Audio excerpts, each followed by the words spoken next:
Je pense que le meilleur moyen d'apprendre le français, c'est en se faisant plaisir. Et quoi de mieux que de se poser devant une bonne série ou un bon film avec un bon thé ou un chocolat chaud et de travailler son français sans s'en rendre compte.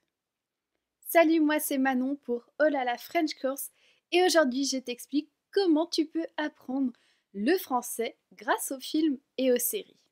Attention, je ne dis pas que tu vas devenir bilingue juste en regardant des films et des séries en français. Il faut également varier tes activités et ne pas délaisser les autres compétences comme la lecture et l'expression orale. Regarder des séries et des films en français reste cependant un très bon moyen de voir son français s'améliorer assez rapidement. Si besoin, active les sous-titres et c'est parti.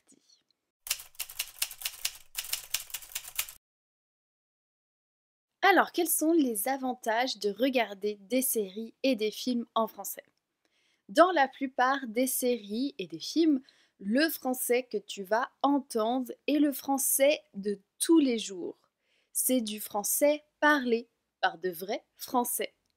Ce que je veux dire par là, c'est que souvent, en classe traditionnelle, quand tu as appris le français à l'école, tu entends des enregistrements de personnes parlant français assez lentement, sans accent, pour te faciliter la compréhension. Mais si tu vas en France, je peux t'assurer que personne ne va parler de cette façon. Alors pourquoi ne pas se jeter dans le bain directement? Il s'agit d'un excellent exercice pour habituer ton écoute aux différentes prononciations, accents et rythmes qui existent en français. Tu vas également apprendre un vocabulaire que tu n'apprends pas forcément dans les cours de français très traditionnels, des tournures de phrases simplifiées, des expressions de jeunes, des expressions de la vie de tous les jours.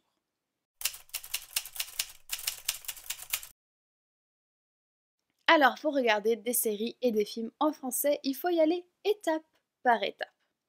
Si c'est la première fois que tu regardes des séries et des films en français, commence doucement. Dans un premier temps, regarde la série ou le film avec l'audio en français et les sous-titres dans ta langue maternelle ou en tout cas une langue que tu maîtrises très bien. Au début, je vais pas te mentir, tu vas trouver cela un peu compliqué. De plus, si t'es pas habitué aux sous-titres, il faudra un petit peu de temps pour que tes yeux s'habituent à regarder deux choses en même temps. Il faut également que ton oreille s'habitue aux différents accents, au rythme d'éloquence des acteurs, au nouveau vocabulaire que tu connaissais pas forcément. Il y a du travail, mais ne t'inquiète pas, ça va être au début un moment difficile à passer, mais une fois que tu seras habitué, tu feras même plus attention à tout ce qui te dérangeait au début. Concernant le rythme de visionnage, il ne faut pas te forcer, mais tu dois regarder des séries en français quand même ou des films assez régulièrement. Si tu as l'habitude de regarder tous les jours des séries, je te conseille dans un premier temps de commencer avec un épisode par jour en français. Mais il faut que tu regardes au moins un épisode tous les 2 jours, si souvent c'est quelque chose que tu fais, bien sûr. Alors si tu commences à avoir un bon niveau de français, eh ben, tu peux mettre les sous-titres en français.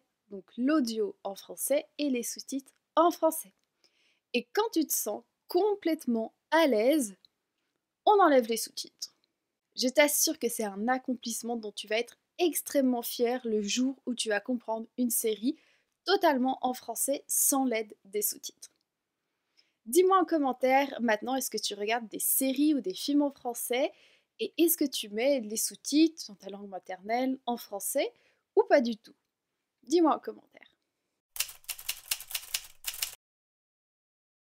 Alors, quelques petits conseils pour regarder des séries et des films en français. Conseil numéro 1, très important. Alors, il se peut que tu arrives totalement à comprendre une série ou un film en français sans sous-titres.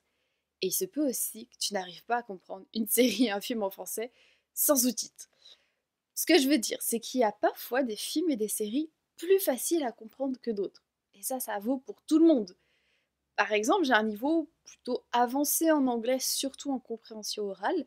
Je peux regarder la plupart des séries et des films en anglais sans sous-titres, mais pas tous. Les séries avec un anglais qui est plutôt soutenu, ou des films avec beaucoup de termes scientifiques, je les regarde avec sous-titres en anglais ou en français, ça dépend le choix, car je sais que ce n'est pas du vocabulaire que je maîtrise totalement. Ce que je veux dire, c'est important de savoir ce dont tu es capable de comprendre et de ne pas te sentir découragé si tu ne comprends rien à une série ou un film en français. C'est pas grave. Tu peux totalement parfois regarder une série ou un film en français avec des sous-titres et parfois regarder une autre série sans sous-titres. C'est normal et puis ça peut aussi dépendre de ta fatigue, de ton humeur. C'est tout à fait normal. L'apprentissage, c'est pas une ligne linéaire comme ça, c'est plutôt quelque chose qui fait comme ça. Conseil numéro 2. Alors ne t'arrête pas à chaque mot ou à chaque phrase que tu ne comprends pas. T'en as pas fini sinon. L'important c'est vraiment que tu saisisses la globalité de ce qui est dit. Mais si vraiment, bon, il y a un mot, une phrase que tu ne comprends pas et tu te rends compte qu'il est beaucoup répété et qu'il est très important dans la série ou dans le film, bon là tu peux mettre pause et chercher la définition en français. Mais ne fais pas ça pour tous les mots que tu ne comprends pas. Souvent on va comprendre grâce au contexte et c'est vraiment la meilleure façon d'assimiler du vocabulaire en français. Mais si tu bloques sur un mot, je t'invite à utiliser Word Reference, Lingui ou DeepL pour trouver la signification de ce mot. Conseil numéro 3. Alors je t'invite également à essayer de répéter des phrases entendues et d'imiter l'accent, la prononciation que tu entends pour travailler toutes tes compétences en prononciation. Donc tu regardes une série avec l'audio en français et les sous-titres en français.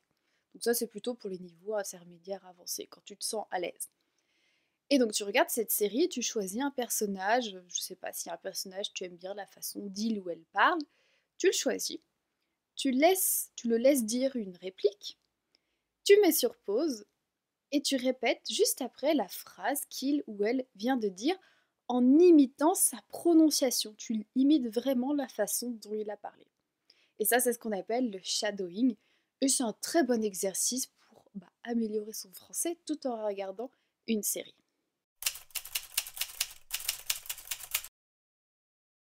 Alors maintenant qu'on sait tout ça, il faut trouver les séries et les films en français. Donc où est-ce qu'on peut trouver des séries et des films en français? La première option, je crois que tu devines ce que c'est sur Netflix. Rares sont ceux qui n'ont pas un abonnement Netflix aujourd'hui. C'est une plateforme de streaming qui propose un immense panel de séries et de films venant des quatre coins du monde. L'audio et les sous-titres sont également proposés dans plusieurs langues. J'en suis sûre que tu vas trouver ton bonheur sur Netflix. Petite astuce supplémentaire, pas des moindres, sur Netflix. J'espère que ça marche toujours parce que j'ai pas Netflix. Je fais partie de ces rares personnes, mais je sais que si tu tapes un code spécifique dans la barre de recherche, donc le code c'est 58 677 58677. Donc si tu tapes ce code apparemment dans la barre de recherche de Netflix, tu auras accès à tous les contenus en français. Donc c'est un très bon moyen, au lieu d'aller chercher à chaque fois, tu tapes ce code et tous les contenus en français apparaissent. Dis-moi si ça marche. J'ai pas testé, j'ai pas Netflix, mais dis-moi en commentaire si tu as déjà tapé ce code dans la barre de recherche Netflix et si ça marche bien. Je te remercie. Alors, tu peux aussi également trouver des séries sur Amazon Prime. Donc, Amazon Prime, c'est une plateforme payante, un peu comme Netflix, proposant des séries et des films de différentes nationalités et qui propose aussi des audios et des sous-titres dans plusieurs langues. Et aussi sur YouTube, tu peux trouver un bon nombre de films et de séries en français sur YouTube. Donc, c'est une plateforme de vidéos, pareil, qui propose des sous-titres. Alors, ce sont des sous-titres générés automatiquement. Donc ils ne retranscrivent pas parfaitement le français entendu. Des fois, il y a un peu des choses bizarres, mais ça fait largement l'affaire pour, en tout cas, la compréhension. Alors maintenant, quelle série française et quel film français regarder? Alors j'ai plein de séries, alors plus de séries, je suis plutôt série que film, mais j'ai plein de séries à te recommander, mais je peux pas te le dire comme ça. Pour que je te le dise, tu dois faire un petit quelque chose. Tu dois cliquer juste ici et t'abonner. Et si tu le fais, je te recommanderai les séries françaises à regarder. Je vais vérifier si tu l'as bien fait. Ok, c'est bon. Alors j'ai une vingtaine de séries à te recommander. Donc pour trouver cette liste, je ne vais pas la dire maintenant, c'est un peu long. Donc je t'invite à rendre sur les 2 articles. Donc j'ai écrit 2 articles qui répertorient les 10 meilleures séries pour apprendre le français. Donc il y a un volume 1 et un volume 2. Donc je te mets les liens en description de ces 2 articles avec les séries. Et j'ai mis une petite description des séries et si je les ai aimées ou pas. Et où tu peux trouver aussi ces séries, je te l'indique si jamais. Mets un j'aime si cette vidéo t'a été utile. N'oublie pas d'aller dans les descriptions pour retrouver les 10 séries que je te recommande, volume 1 et volume 2. Et je te dis à bientôt pour de nouvelles aventures, en français bien sûr.